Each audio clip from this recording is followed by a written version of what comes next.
Di malam hujan deras di Jakarta, Aisyah mendengar pintu rumah dibanting keras oleh ayahnya sendiri. "Kau bukan anakku lagi," teriaknya, suaranya bergema di ruang tamu yang sempit, sementara ibunya hanya menangis di sudut, tak berani membelah.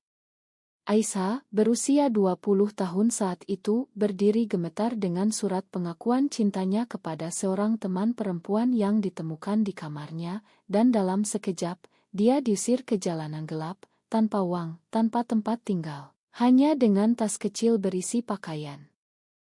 Malam itu menjadi awal dari mimpi buruk yang panjang. Aisyah berjalan di bawah hujan lebat, air mata bercampur dengan air hujan, hatinya hancur karena pengkhianatan keluarga sendiri. Dia ingat bagaimana semuanya dimulai, pertemuan dengan Maya di kampus Universitas Indonesia, saat mereka sama-sama mengikuti kelas sastra. Maya, dengan rambut pendek dan senyum yang selalu membuat Aisyah merasa aman, adalah orang pertama yang membuatnya merasa benar-benar dicintai. Tapi di masyarakat Indonesia yang masih kuat pegang nilai-nilai tradisional, hubungan mereka adalah dosa besar. Aisyah pernah mencoba menyangkal perasaannya, berdoa di masjid setiap malam agar penyakit ini hilang, tapi cinta itu tumbuh lebih kuat, dan sekarang, dia membayar harganya.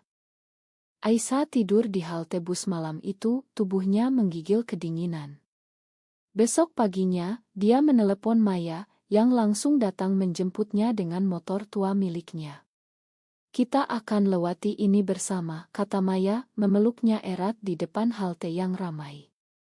Mereka pindah ke sebuah kos-kosan murah di pinggiran Jakarta, berbagi kamar sempit dengan satu tempat tidur.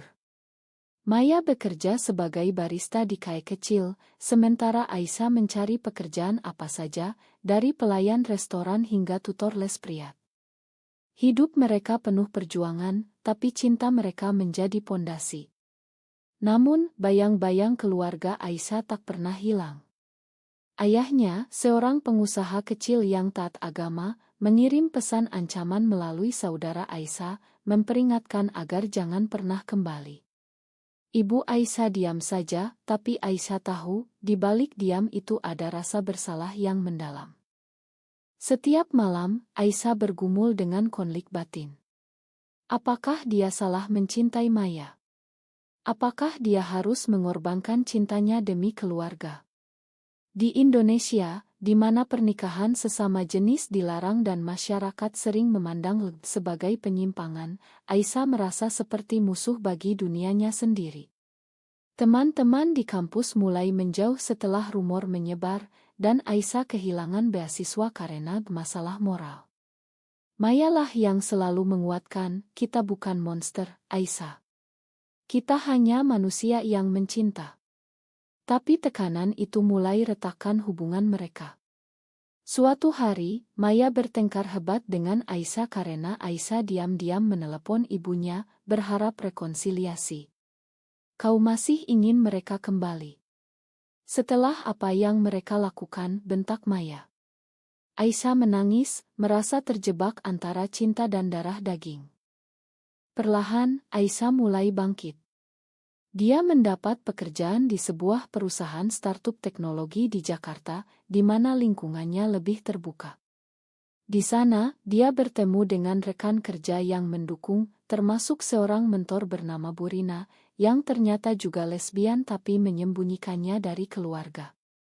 Burina memberi nasihat, "Jangan biarkan masyarakat mendenisikanmu. Bangun kerajaanmu sendiri." Kata-kata itu menyemangati Aisyah untuk fokus pada karir. Maya juga mulai kuliah lagi, didukung oleh Aisyah. Tapi konflik muncul lagi ketika keluarga Maya, yang berasal dari desa di Jawa Tengah, datang ke Jakarta dan menemukan hubungan mereka. Ayah Maya marah besar, memaksa Maya pulang kampung. Maya menolak, tapi itu membuatnya kehilangan dukungan finansial dari keluarga. Kini, mereka berdua benar-benar sendirian, berjuang melawan dunia yang seolah tak mau menerima mereka. Aisyah mulai meragukan segalanya. Di malam-malam sunyi, dia memikirkan pilihan moral, apakah bertahan berarti egois? Apakah menyerah berarti lemah? Tekanan sosial makin berat ketika tetangga kos mulai bergosip dan pemilik kos mengancam mengusir mereka. Suatu hari, Aisyah dihadapkan pada pilihan sulit, sebuah tawaran pekerjaan di luar negeri, tapi itu berarti meninggalkan Maya sementara. Pergilah, ini kesempatanmu, kata Maya dengan mata berkaca. Tapi Aisyah tahu perpisahan itu bisa jadi akhir. Dia memilih tinggal, tapi itu membuatnya kehilangan promosi. Pengorbanan itu menyakitkan, tapi memperkuat ikatan mereka. Namun, di balik itu, Aisyah mulai merasakan kemarahan terhadap keluarganya. Mengapa mereka tak bisa menerima? Mengapa masyarakat begitu kejam? Pertanyaan-pertanyaan itu menjadi api yang membakar semangatnya untuk berubah. Tahun pertama setelah pengusiran adalah yang terberat. Aisyah dan Maya sering bertengkar karena stres finansial. Maya pernah hampir menyerah, menelepon keluarganya untuk meminta dan kembali, tapi Aisyah menghentikannya.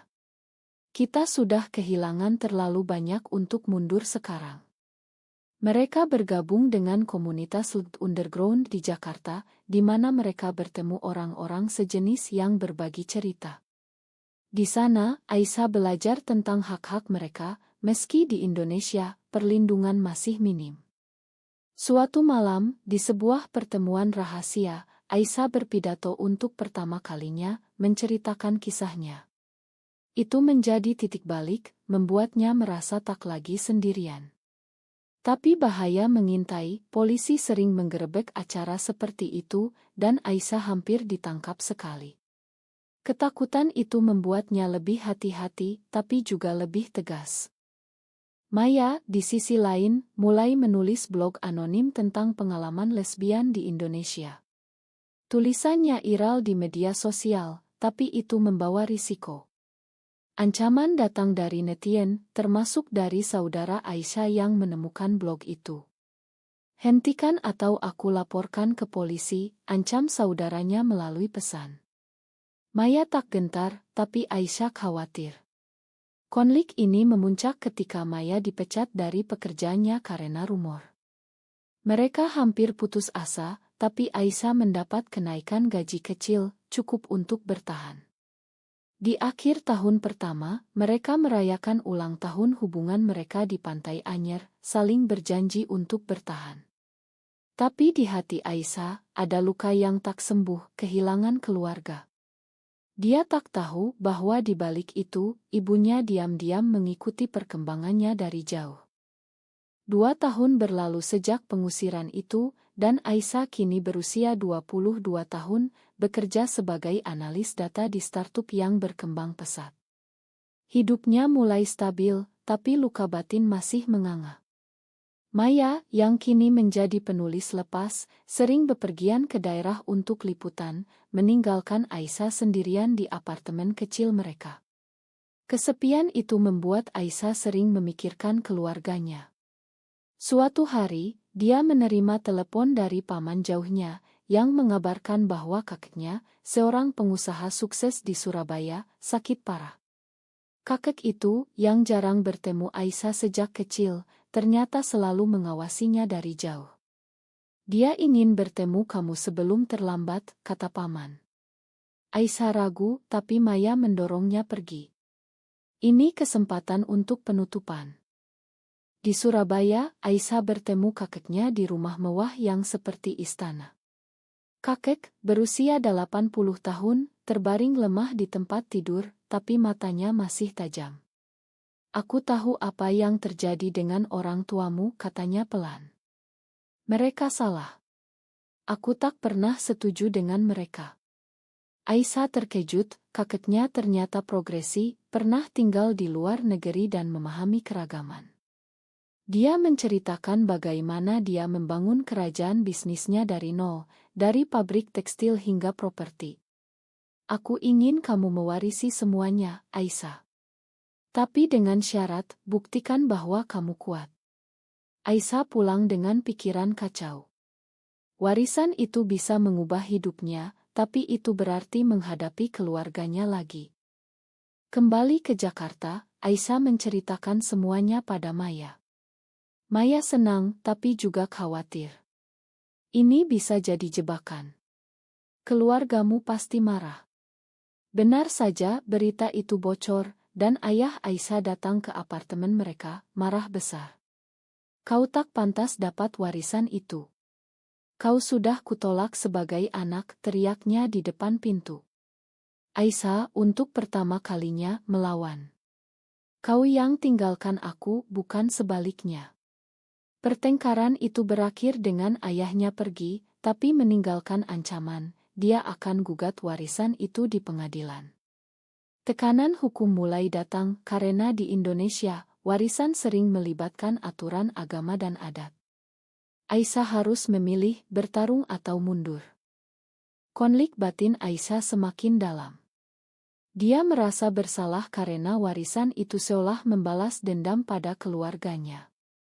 Maya mendukung, tapi hubungan mereka mulai goyah karena Aisyah sering sibuk dengan urusan hukum. Suatu malam, Maya mengaku pernah bertemu dengan mantan pacarnya, seorang pria, untuk mencari dukungan emosional. Aku merasa sendirian, Aisyah. Pengakuan itu seperti pisau, membuat Aisyah merasa dikhianati. Mereka bertengkar hebat, hampir putus. Apakah kau ragu dengan kita? Tanya Aisyah. Maya menangis, tidak, tapi tekanan ini terlalu berat. Mereka berdamai, tapi retak itu tetap ada. Sementara itu, masyarakat mulai ikut campur. Berita tentang warisan bocor ke media lokal, dengan headline sensasional tentang anak lesbian warisi kekayaan keluarga. Komentar netizen membanjiri, dari dukungan hingga hujatan. Aisyah diundang ke acara talk show, tapi dia tolak, tak ingin jadi tontonan. Tapi itu membuatnya lebih terkenal di komunitas LGBT. Banyak yang mendekatinya untuk bantuan, dan Aisyah mulai mendirikan kelompok dukungan kecil. Burina, mentornya, membantu mengelola. Tapi di balik itu, ayah Aisyah mengumpulkan bukti untuk membuktikan Aisyah tak layak karena orientasinya. Dia bahkan menyewa pengacara untuk menantang wasiat kakek. Kakek meninggal tak lama setelah itu, dan pemakaman menjadi arena konflik. Aisyah datang tapi diusir oleh ayahnya di depan kerabat. Kau bawa malu keluarga, bentaknya. Aisyah pergi dengan hati hancur, tapi itu membuatnya lebih tegas. Dia mulai mempelajari bisnis kakek, dibantu oleh paman yang netral. Maya ikut terlibat, menggunakan keterampilannya untuk mengelola media sosial perusahaan. Tapi pengkhianatan datang dari dalam, seorang sepupu Aisyah, yang iri, membocorkan rahasia bisnis ke kompetitor. Itu menyebabkan kerugian besar, dan Aisyah harus memilih, memakan atau menuntut. Dia memilih menuntut, tapi itu membuat keluarganya semakin benci. Tekanan sosial mencapai puncak ketika Aisyah dan Maya diikuti oleh wartawan. Maya trauma, ingat masa kecilnya di desa di mana dia pernah dibully karena tomboy. Aisyah merasa bersalah, tapi tak bisa mundur. Mereka pindah ke rumah yang lebih aman, tapi biaya hidup naik. Aisyah mulai bekerja lebih keras, sering lembur hingga larut malam.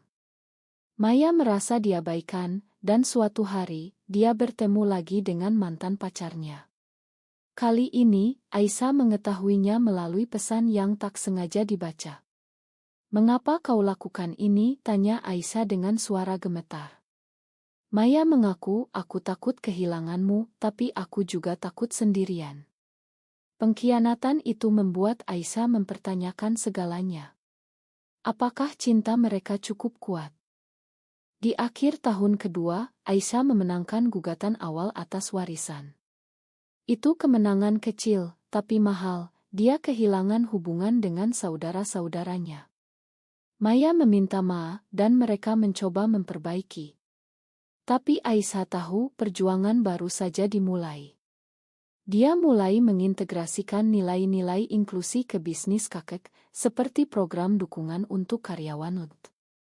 Itu kontroversial, tapi menarik investor progresi. Namun, di hati, Aisyah masih bergumul dengan pertanyaan etis, apakah membalas dendam dengan sukses adalah benar. Tahun ketiga membawa badai baru. Aisyah, kini 23 tahun, resmi mengambil alih perusahaan kakek di Surabaya, pindah ke sana bersama Maya. Bisnis tekstil dan properti itu besar, tapi penuh musuh internal. Karyawan lama yang tahu tentang orientasi Aisyah mulai bergosip dan menolak perintahnya. Wanita seperti dia tak pantas memimpin, bisik mereka. Aisyah harus memecat beberapa, tapi itu membuatnya merasa seperti tiran. Maya yang menjadi asistennya sering menjadi sasaran bully. Suatu hari, Maya pulang dengan mata memar setelah dikonfrontasi oleh karyawan. Mereka bilang aku pengaruh buruk, cerita Maya. Aisyah marah, tapi juga takut, apakah ini harga yang harus dibayar. Konflik dengan keluarga mencapai klimaks. Ayah Aisyah mengajukan gugatan ulang, kali ini dengan dukungan ulama lokal yang mengutuk hubungan Aisyah sebagai haram. Persidangan menjadi spektakel media, dengan demonstrasi di luar pengadilan. Aisyah dihadapkan pada pilihan moral, apakah dia harus menyembunyikan hubungannya dengan Maya untuk menang. Pengacaranya menyarankan, buat tampak normal. Tapi Aisyah menolak, aku tak akan bohong lagi. Maya bangga, tapi tegangannya mempengaruhi kesehatan Maya, yang mulai sering sakit. Aisyah merasa bersalah, meragukan keputusannya. Di tengah itu, Aisyah bertemu kembali dengan ibunya secara rahasia. Ibu datang ke Surabaya, menangis meminta maaf. Aku tak kuat melawan ayahmu, katanya. Aisyah memakan, tapi tak bisa lupakan. Pertemuan itu memberi harapan, tapi ayah tahu dan marah besar, memutus hubungan dengan ibu. Ibu jatuh sakit karena stres, dan Aisyah harus memilih, membantu ibu atau fokus pada bisnis. Dia memilih membantu, mengirim uang secara diam-diam, tapi itu membuat ayah semakin dendam. Pengkhianatan dari ibu membuat keluarga pecah. Maya mulai merasa terjebak. Di Surabaya yang lebih konservatif daripada Jakarta, mereka tak bisa bebas. Maya ingin kembali ke Jakarta, tapi Aisyah tak bisa. Pertengkaran muncul lagi, dan Maya pergi sementara ke rumah teman. Di sana, dia bertemu wanita lain yang mengerti perjuangannya. Aisyah cemburu, tapi tak bisa menyalahkan. Kita perlu ruang, kata Maya. Perpisahan sementara itu menyakitkan, membuat Aisyah menyadari betapa rapuh hubungan mereka. Dia mulai terapi, belajar mengelola trauma pengusiran. Terapisnya, seorang psikolog progresi, membantu Aisyah memahami bahwa luka itu tak hilang begitu saja. Bisnis Aisyah berkembang, tapi dengan biaya. Dia meluncurkan lini produk inklusi, tapi boikot dari kelompok konservatif membuat penjualan turun. Aisyah harus memilih, mundur atau bertahan. Dia bertahan, tapi itu berarti meminjam uang, menambah stres. Sementara itu, sepupu yang pernah mengkhianati datang meminta maaf, tapi Aisyah ragu. Apakah memakan berarti lemah? Dia memakan, tapi dengan syarat, bantu bisnis. Itu menjadi aliansi tak terduga. Persidangan berakhir dengan kemenangan Aisyah, tapi ayahnya tak terima. Dia mulai kampanye hitam di media sosial, menyebar rumor. Aisyah balas dengan konferensi pers, menceritakan kisahnya secara terbuka. Itu menjadi sensasi, membuatnya ikon di komunitas Indonesia. Tapi itu juga membawa ancaman, surat ancam datang, dan mobil Aisyah pernah dirusak. Maya kembali, takut kehilangan Aisyah. Mereka berdamai, tapi Maya mengaku hampir selingkuh. Aku tak lakukan, tapi godaan ada. Pengakuan itu menyakitkan, tapi memperkuat komitmen mereka. Di akhir tahun ketiga, Aisyah mulai membangun jaringan dukungan nasional untuk LGBTI. Dia bertemu aktivis, termasuk dari Bali dan Yogyakarta. Itu memberi tujuan baru, tapi juga risiko lebih besar. Maya ikut terlibat, menulis buku tentang pengalaman mereka. Tapi di balik sukses, Aisyah merasa kosong. Apakah ini pembalasan atau pembebasan? Tahun keempat membawa perubahan dramatis. Aisyah, 24 tahun, memperluas bisnis ke Bali, membuka resor inklusi. Itu sukses, tapi menarik perhatian pemerintah lokal yang konservatif. Raya polisi sering terjadi, dan Aisyah harus melobi untuk perlindungan. Maya menjadi manajer resor, tapi tekanan membuatnya kecanduan obat penenang. Aisyah menemukannya, dan mereka bertengkar. "Kau abaikan aku demi bisnis," tuduh Maya. Aisyah sadar, dia telah mengorbankan hubungan demi sukses.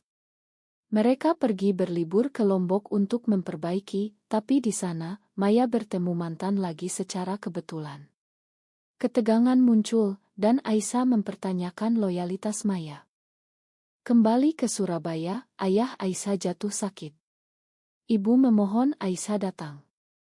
Aisyah pergi, dan di rumah sakit, ayah meminta melemah. "Aku salah, tapi agama," katanya. Aisyah memakan, tapi tak bisa lupakan. Kematian ayah tak lama setelah itu membuat Aisyah warisi bagian kecil dari aset ayah, tapi itu memicu gugatan dari saudara. Aisyah harus memilih, bertarung atau bagi rata. Dia bagi rata, tapi dengan syarat, akui haknya. Itu menjadi rekonsiliasi paksa. Maya, di sisi lain, menerbitkan bukunya, yang menjadi bestseller. Tapi itu membawa kontroversi, atwa dari kelompok agama. Maya diancam, dan mereka harus pindah ke tempat aman. Aisyah mempekerjakan pengawal, tapi itu membuat hidup mereka seperti penjara. Konflik batin Maya muncul, apakah bertahan layak? Dia hampir meninggalkan Aisyah, tapi memilih tinggal setelah melihat betapa Aisyah berjuang. Bisnis Aisyah meledak, membuatnya miliarder muda. Tapi sukses itu pahit, teman lama menjauh, curiga motinya. Aisyah mulai ilantropi, mendanai shelter. Itu memberi makna, tapi juga musuh baru. Suatu hari, demonstrasi anti-LGBT di depan kantornya berubah kekerasan. Aisyah terluka ringan, dan Maya panik. "Cukup sudah, Aisyah. Kita bisa hidup tenang di luar negeri." Aisyah ragu apakah lari berarti kalah. Pengkhianatan terbesar datang dari Bu Rina, yang ternyata bekerja sama dengan kompetitor. Aisyah memecatnya, tapi kehilangan kepercayaan. Itu membuatnya paranoid. Maya menjadi satu-satunya andalan, tapi hubungan mereka tegang. Mereka menikah secara simbolis di resor Bali, dihadiri teman dekat. Itu momen bahagia, tapi diikuti ancaman bom palsu.